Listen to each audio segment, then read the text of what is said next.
Apocalipsis capítulo 2, versículo número 8 en adelante, escribe al ángel de la iglesia de Esmirna. Esto dice el primero y el último, el que murió y volvió a vivir. Conozco tus sufrimientos y tu pobreza. Sin embargo, eres rico. Sé cómo te calumnian los que dicen ser judíos, pero que en realidad no son más que una sinagoga de Satanás. No tengas miedo de lo que estás por sufrir. Te advierto que a algunos de ustedes el diablo los meterá en la cárcel para ponerlos a prueba y sufrirán persecución durante 10 días. Sé fiel hasta la muerte y yo te daré la corona de la vida. El que tenga oídos, que oiga lo que el Espíritu dice a las iglesias. El que salga vencedor no sufrirá daño alguno de la segunda muerte. Amén. Hasta ahí dejamos la lectura. Pueden tomar sus asientos, por favor, hermanos. Hermanos, estamos en esta parte del libro de Apocalipsis donde se presentan las 7 cartas a las cuales el Señor Jesús pidió que se enviara una copia de este libro. La semana anterior vimos la primera de las cartas, que es la que fue enviada a la iglesia en la ciudad de Éfeso, y ahora vamos con la segunda carta, que es la que se envía a la iglesia que se encontraba en la ciudad de Esmirna.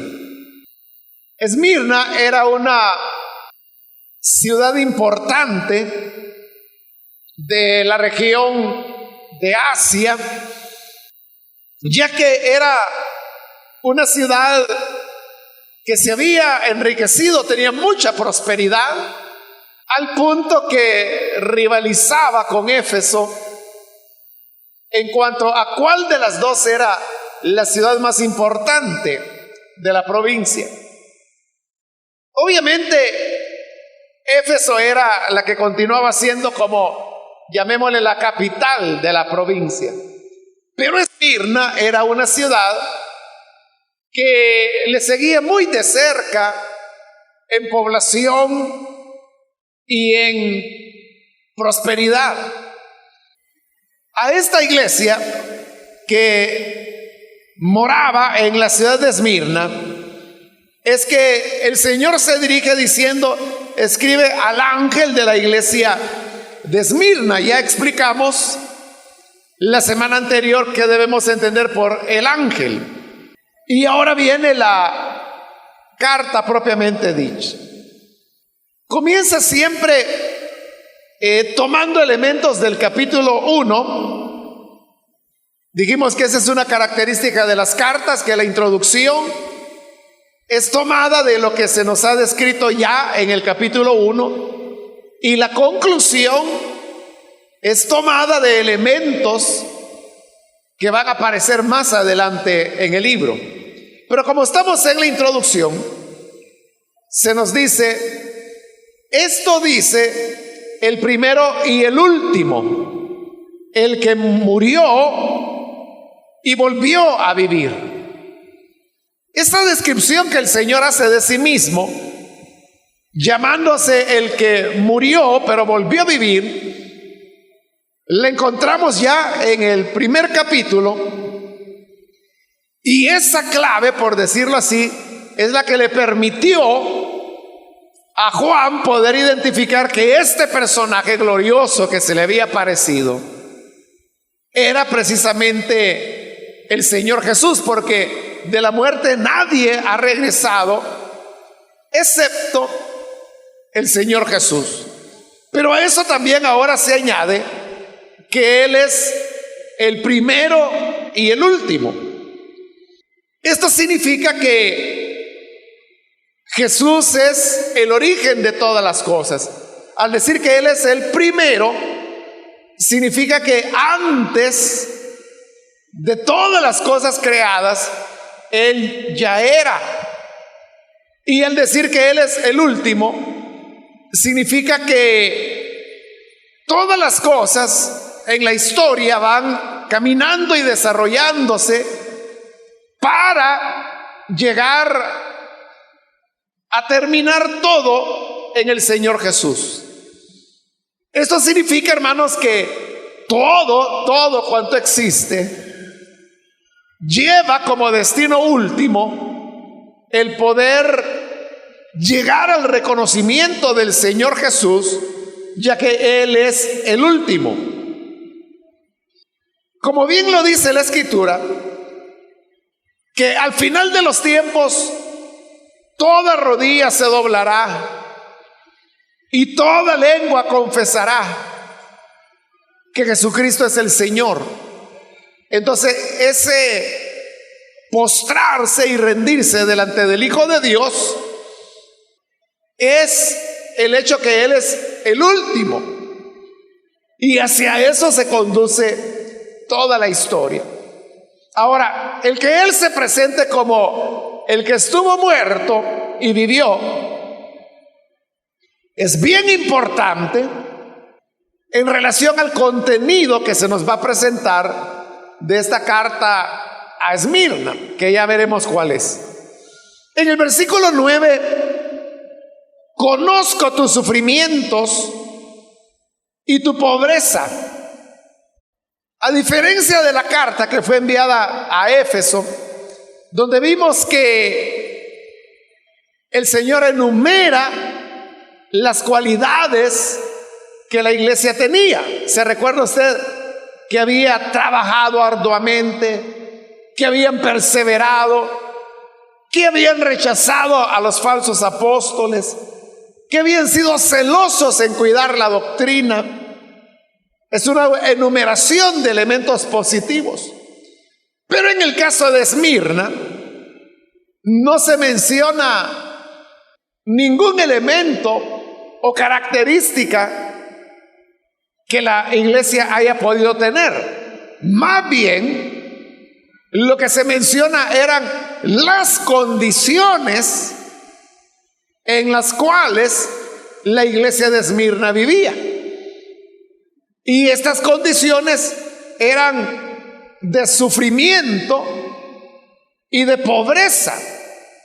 Es interesante que le dije hace un momento que la ciudad de Esmirna era una ciudad próspera, y eso puede llevarnos a pensar que si la ciudad era próspera, entonces las personas que vivían en Esmirna eran prósperas también.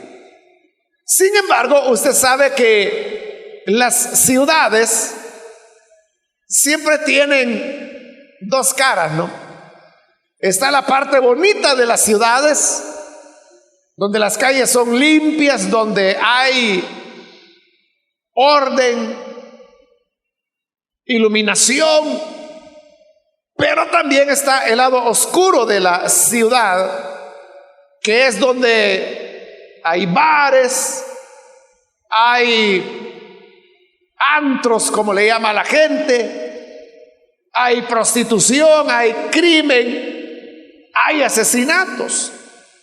Entonces, así como en una ciudad puede haber personas que han alcanzado la prosperidad y por eso la ciudad es próspera, hay otras que no. Entonces, la paradoja es que la iglesia de Esmirna, el Señor le dice que era una iglesia pobre, aunque vivía en una ciudad próspera.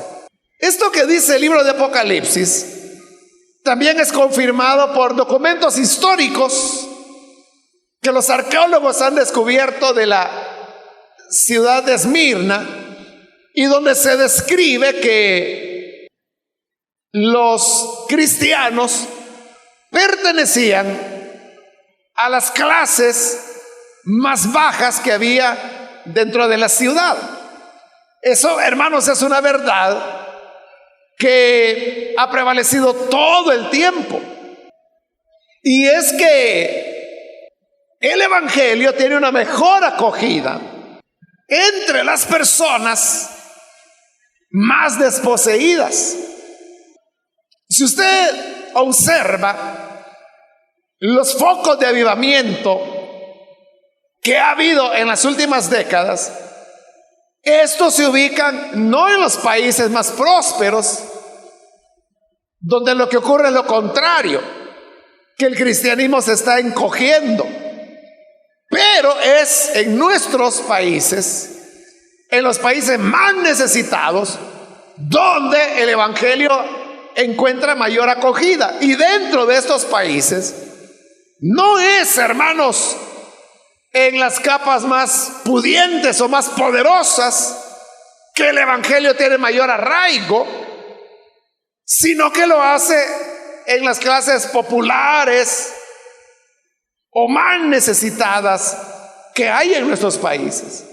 Por eso es que las buenas nuevas son buenas nuevas para las personas que verdaderamente las necesitan.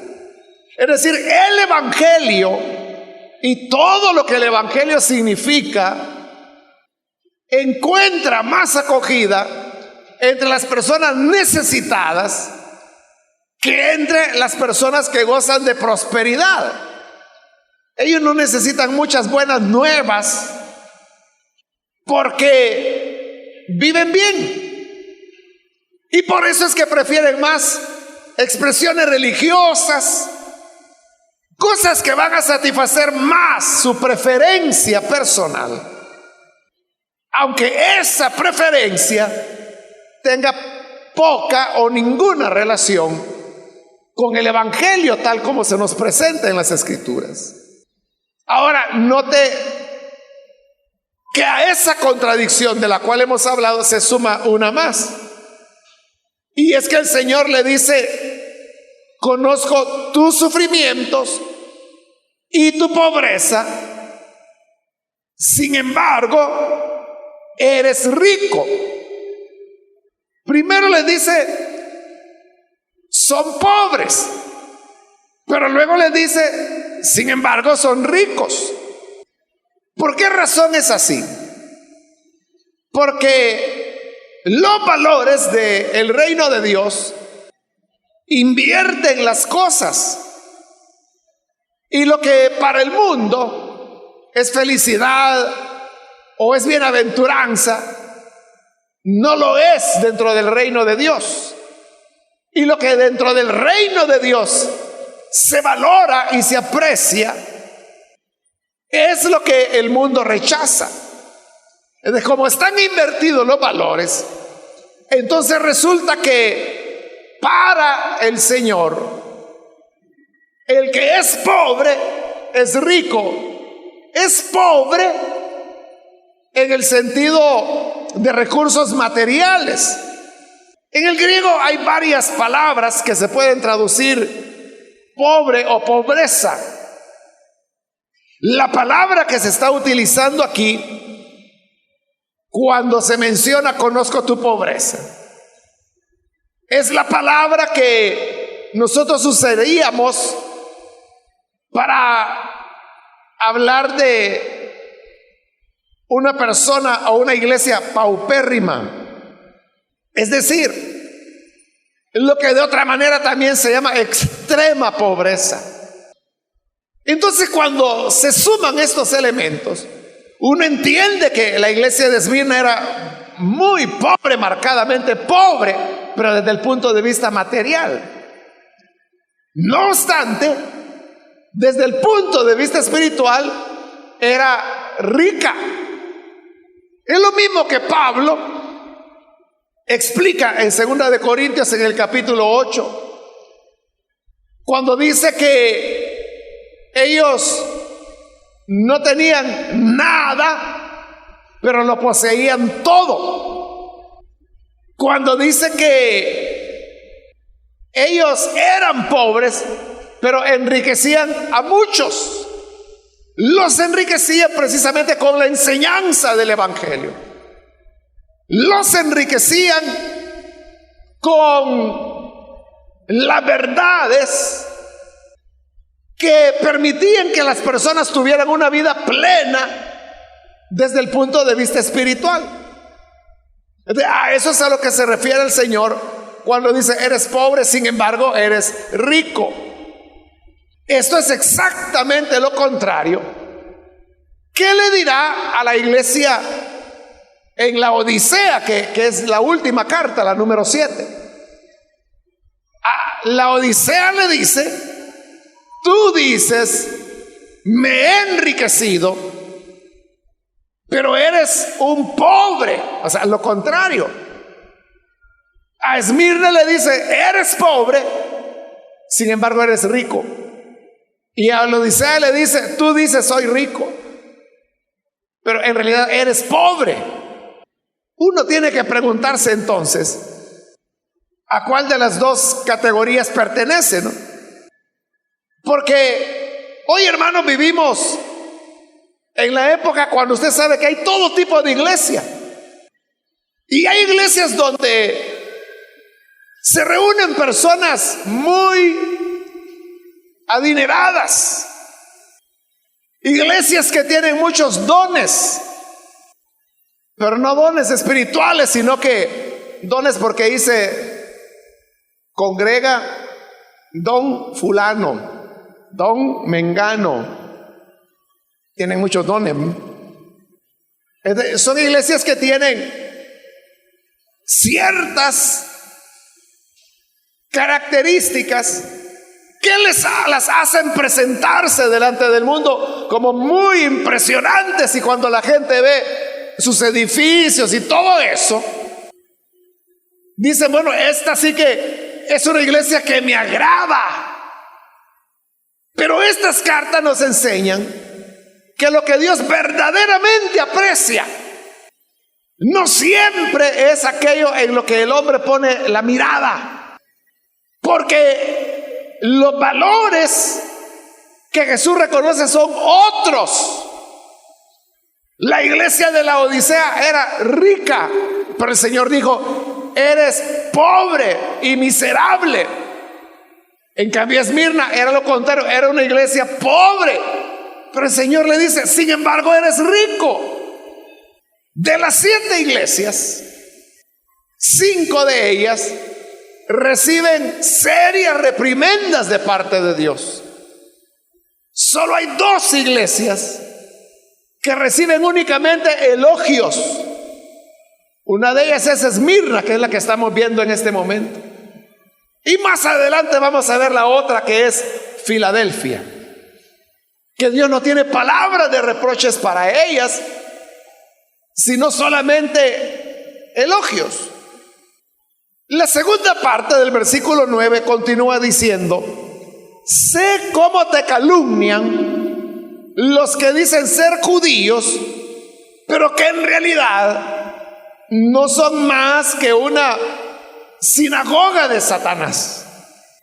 Recuerde que Apocalipsis es un libro que fue redactado en la segunda generación de cristianos, es decir, después del año 70 de nuestra era. En el año 70 es cuando se produce la destrucción de Jerusalén y del templo que está en ella.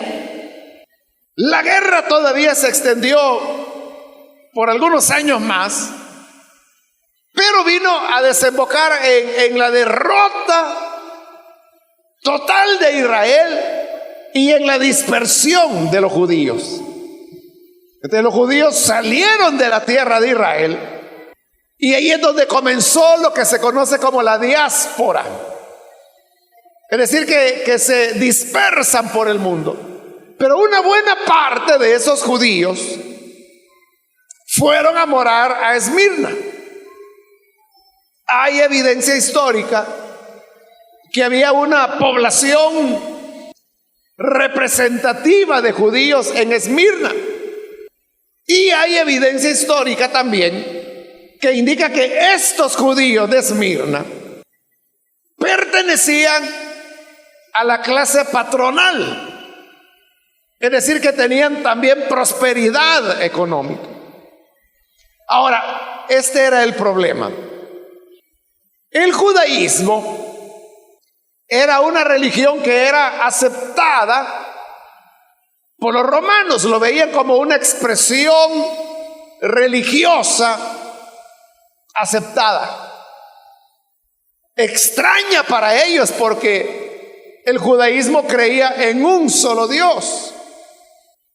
No eran varios dioses. Y además, el Dios de los judíos no tenía imagen. Pero luego aparecen los cristianos. Los cristianos también creían en un solo Dios. Y también no tenían imágenes de su Dios. Pero el cristianismo no era aceptado por los romanos. ¿Por qué razón? Porque el cristianismo no mostraba lealtad hacia el imperio romano. Ya hemos explicado algo de eso. El emperador era reconocido como un dios y por lo tanto se le rendía culto. Y había varios títulos que se le daban al emperador, como por ejemplo se le llamaba señor, se le llamaba todopoderoso, se le llamaba señor de señores, se le llamaba rey de reyes. Y hace relativamente pocos años la arqueología también descubrió que otro de los títulos que le daban al emperador era el de hijo de Dios. Ahora, usted puede notar que todos estos títulos que he mencionado, los cristianos se los dan al Señor Jesús. A Él es a quien le llaman hijo de Dios. A Él es al que le llaman rey de reyes, señor de señores, algo que se va a enfatizar mucho aquí en el libro de Apocalipsis. A Él es a quien se le llama todopoderoso, que también se menciona en el libro de Apocalipsis. Y también al Señor Jesús es a quien se le da el título de Señor. Entonces vea, si los títulos que se le daban al emperador, los cristianos se negaban a dárselos al emperador y se los daban a Jesús, eso era interpretado por los romanos como una traición, que sería como proclamar prácticamente otro rey, que era Jesús, y que es lo que en verdad hacían los cristianos. El choque principal era cuando los soldados en la calle saludaban, que ya se lo he explicado, ¿no? Que levantaban la mano y entonces decían Kyrios César, que significa César es el Señor, es decir, el emperador es Señor. Pero la Biblia lo que dice es Jesucristo es el Señor. Entonces cuando el romano saludaba César es Señor, el cristiano le respondía Jesús es Señor. Eso era una contradicción abierta, y por eso es que los cristianos eran perseguidos. De hecho, uno de los mártires más conocidos de esta época es Policarpo. El nombre completo de Policarpo era Policarpo de Esmirna. Y estamos hablando de la iglesia de Esmirna. ¿Por qué Policarpo, que ya era un anciano y a quien se le consideraba un discípulo de Juan el apóstol, ¿por qué? Porque a él lo queman en hoguera. ¿Por qué lo queman vivo? Porque él no acepta rendir culto al emperador, se niega a hacerlo.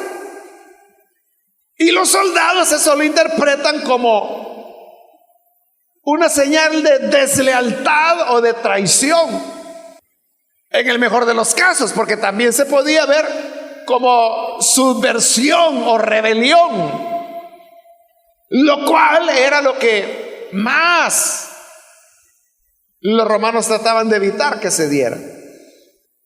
Entonces, los judíos que vivían en Esmirna, ellos estaban traumados, por decirlo así, de lo que había ocurrido en el año 70 con la destrucción de Jerusalén y la destrucción del templo. Entonces, ellos no querían que de ninguna manera se les relacionara con los cristianos, porque los cristianos estaban siendo perseguidos. Pero había una relación, y es que el Dios en el cual los judíos decían creer era el mismo Dios en el cual los cristianos creían. Ese Dios es el que había enviado a su Hijo Jesucristo. Entonces, con el fin de protegerse ellos, lo que hacían los judíos es que acusaban a los cristianos. De hecho, en el martirio de Policarpo, hay un libro que así se llama, El martirio de Policarpo. Obviamente no está en la Biblia, ¿no? Pero recoge la historia, y ahí dice claramente que quienes más incitaron la muerte de Policarpo fueron los judíos. A eso se refiere el Señor Jesús cuando en el versículo 9 dice: sé cómo te calumnian los que dicen ser judíos, pero que en realidad no son más que una sinagoga de Satanás. ¿Por qué son una sinagoga de Satanás? Porque están combatiendo, calumniando y acusando a los creyentes con acusaciones que lo llevan a la muerte, como la de Policarpo, que yo le dije que es uno de los mártires más conocidos, quizá el nombre que más nos suena cuando hablamos de martirios o de mártires. Pero hubo muchos más, hombres, mujeres, niños. Eran los judíos quienes lo hacían. Lo hacían con el fin de protegerse ellos, pero al protegerse ellos estaban condenando a los cristianos. Entonces, aquí se da algo importante, hermanos, porque en Pablo, en sus cartas, usted puede encontrar que él menciona que hoy el pueblo gentil, como que si fueran ramas de olivo silvestre, han sido injertados en el buen olivo, que es Cristo, ¿no? Entonces dice, y las ramas naturales, que eran los judíos, fueron desechadas. Entonces, lo que está diciendo Pablo con esa figura es que el lugar que le correspondía a Israel hoy ha sido tomado por los creyentes gentiles. Y más adelante en esa misma carta que es Romanos, él explica que tendrá que llegar la maduración de los tiempos de los gentiles. Es decir, cuando los planes redentores de Dios con nosotros los gentiles se completen. Y al completarse, entonces el Señor volverá a tratar de nuevo con Israel, pero eso será en el futuro. Pero vea, aquí no solamente se está diciendo que los gentiles ahora son las ramas injertadas en el buen olivo, porque recuerde que los esmirnianos o esmirniotas, se les puede decir de cualquiera de las dos maneras, ellos eran gentiles, no eran judíos. Pero en las palabras del Señor vemos cómo la preferencia del Hijo de Dios está más del lado del gentil que del judío, porque dice, sé cómo te calumnian los que dicen ser judíos. Es decir, eran judíos por el hecho de ser descendientes de Abraham. Pero a eso el Señor no le da ninguna importancia, sino que Él expresa: dicen ser judíos, pero no son más que una sinagoga de Satanás. Entonces, el pueblo que ahí se está reconociendo como pueblo de Dios son los gentiles, los pobladores de Esmirna. Y los judíos se dice que son sinagoga de Satanás por la condición que ya le expliqué. Eso significa, hermanos, que Dios lo que verdaderamente ve son nuestras acciones y nuestras conductas, más que la apariencia o el rol religioso que uno pueda jugar. Dios no se va a detener a ver si andas la Biblia bajo el brazo. Dios no se va a detener en cuestiones puramente externas, que es lo que el hombre ve, sino que Dios va más allá y ve el corazón. Y Él vio que los judíos de Esmirna, lejos de estar honrando al Dios del cual ellos decían ser servidores, se habían convertido en sinagoga de Satanás. Es peligroso, porque hay muchas personas que creen, y con bastante seguridad, que están haciendo la obra de Dios, pero realmente no se dan cuenta que son instrumentos de Satanás. ¿Y cómo puede uno saber si es una cosa o la otra? Solamente se puede saber por las conductas. El que ama a Dios y le teme, ese verdaderamente es el que hace su voluntad. Ve el versículo 10 ahora. No tengas miedo de lo que estás por sufrir. Ese es el mensaje. No tengas miedo ante una iglesia que era sufrida, pobre, calumniada. El Señor le dice: no tengas miedo. ¿Y por qué le dice no tengas miedo? Porque ya los va a librar. No, todo lo contrario. Dice el versículo 10: no tengas miedo de lo que estás por sufrir. ¿De dónde venían ellos? De sufrir. ¿Y a dónde van? A sufrir. No tengas miedo de lo que estás por sufrir. Te advierto que algunos de ustedes el diablo los meterá en la cárcel para ponerlos a prueba.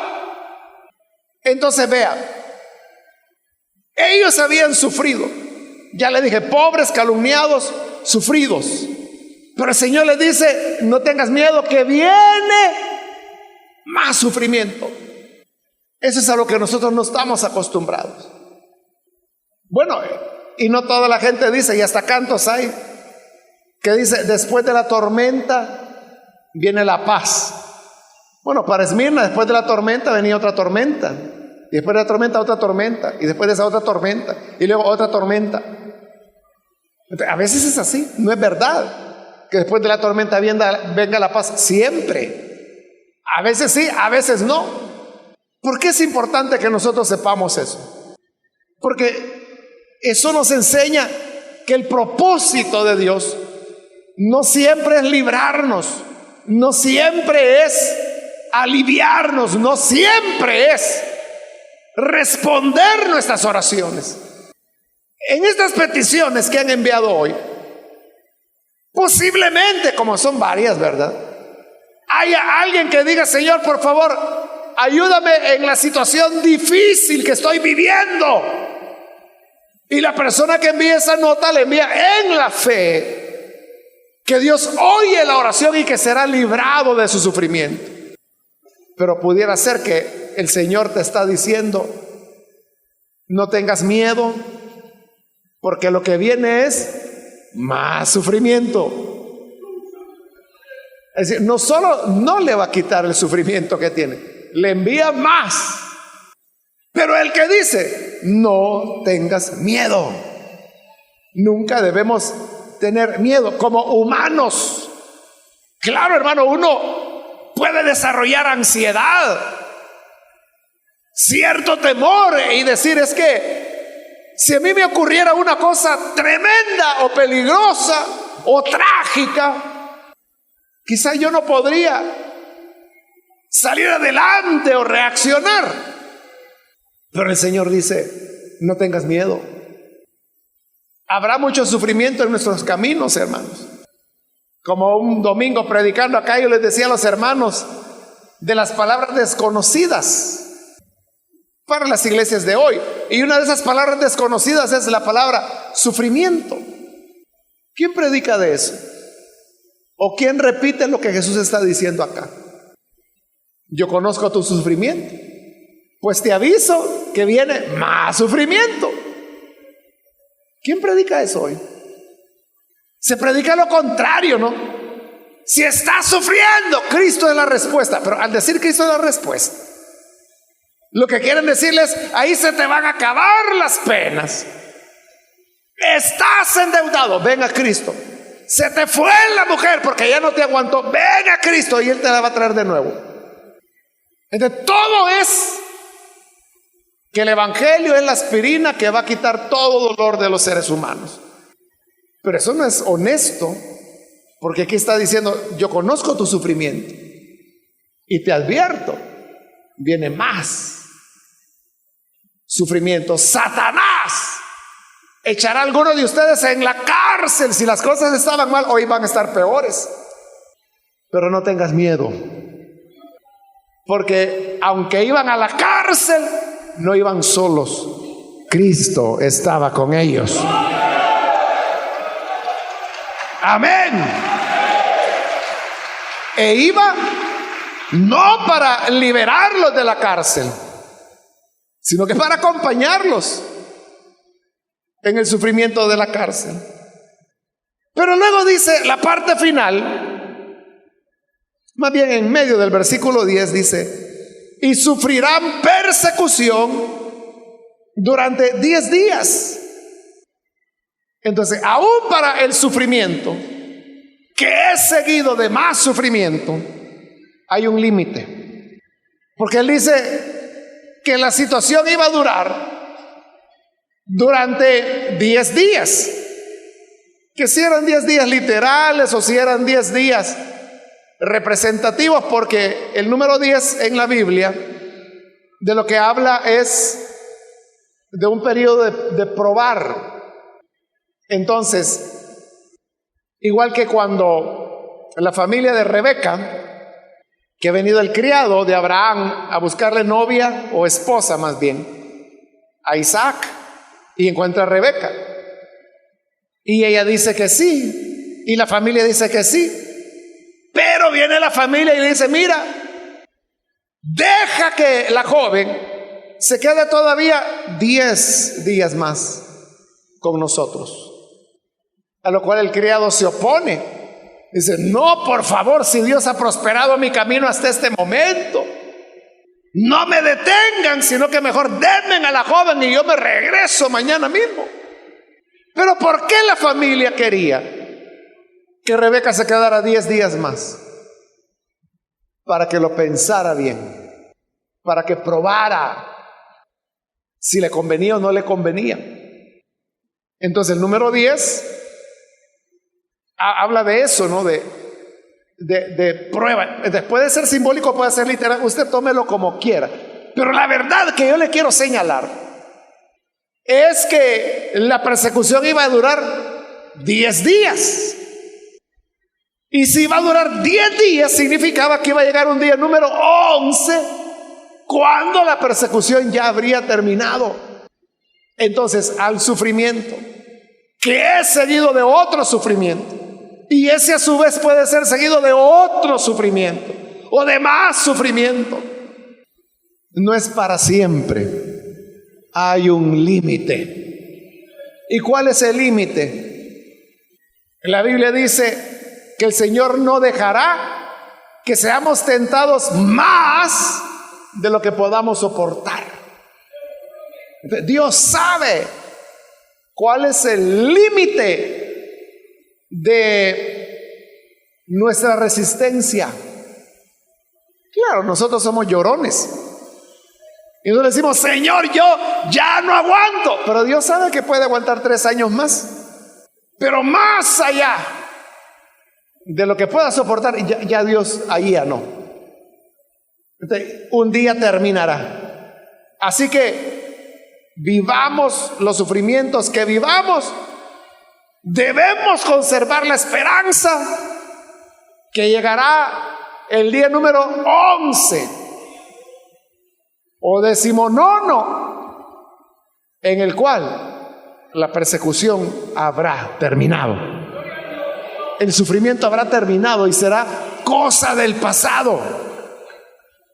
Y por eso el versículo 10 termina: sé fiel hasta la muerte y yo te daré la corona de la vida. Entonces, el Señor dice: como un día terminará, tu responsabilidad es ser fiel. Sé fiel hasta la muerte. Eso puede tener 2 interpretaciones: sé fiel hasta que te mueras, o sé fiel hasta que te maten. Pero lo uno o lo otro, como usted quiere interpretar, es fidelidad hasta la muerte. Es decir, no ser creyentes de temporadita, sino que ser creyentes decididos a afrontar hasta la muerte misma, o afrontar toda la vida hasta que nos muramos. Pero el día que nos muramos, que puedan decir: esta persona no fue tan brillante, le costaba entender algunas cosas, mero duro de la cabeza, pero fue fiel. Y eso es lo que va a importar en el final, nuestra fidelidad. Y termina la carta, como le decía, la conclusión siempre es tomada de más adelante, y dice: el que tenga oídos, que así termina toda carta, ¿verdad? El que tenga oídos, que oiga lo que el Espíritu dice a las iglesias. El que salga vencedor, es decir, que es fiel hasta morir, no sufrirá daño alguno de la segunda muerte. Más adelante se nos va a decir cuál es la segunda muerte. Pero usted ya sabe, la segunda muerte es la condenación eterna. Al lago de fuego es al que se le llama la segunda muerte. Pero en el lago del fuego es donde Apocalipsis dirá también que es donde será arrojado el dragón, el falso profeta, la bestia, la muerte y el Hades. Todo estará ahí. Pero el que salga vencedor no sufrirá daño alguno de la segunda muerte. Es decir, si nos mantenemos fieles hasta el final, no recibiremos daño ni de Satanás, ni de la bestia, ni del falso profeta, ni de la muerte, ni del Hades. El Señor nos va a librar de todo daño de la segunda muerte. Amén. Ni de la muerte sufriremos daño. Podremos morir físicamente, pero resucitaremos. Y burlaremos la muerte, y burlaremos el sepulcro, y no sufriremos daño. Por eso bien dice el Señor: no tengas miedo. No tengas miedo. El miedo paraliza, hermanos. La persona que toma miedo se paraliza. Pero eso es lo que Dios no quiere. No te paralices. Él quiere que sigas siendo fiel hasta la muerte. No tengas miedo. ¿Habrá sufrimiento? Sí. ¿Habrá persecución? Sí. ¿Me podrán meter a la cárcel? Sí. Pero no tengas miedo. que al final de cuentas, si vences, no sufrirás daño de la segunda muerte. Amén. Vamos a orar, vamos a cerrar nuestros ojos, hermanos. Y yo quiero invitar a las personas que todavía no han recibido al Hijo de Dios, pero hoy que usted ha escuchado la palabra del Señor y al oírla, usted se da cuenta de la importancia de creer en el Hijo de Dios. Tener a este Cristo que nos dice, no tengas miedo. Si tú tienes miedo, tienes temores, yo quiero ahora invitarte para que no dejes pasar la oportunidad y puedas recibir al buen Salvador. Si hay con nosotros algún amigo o amiga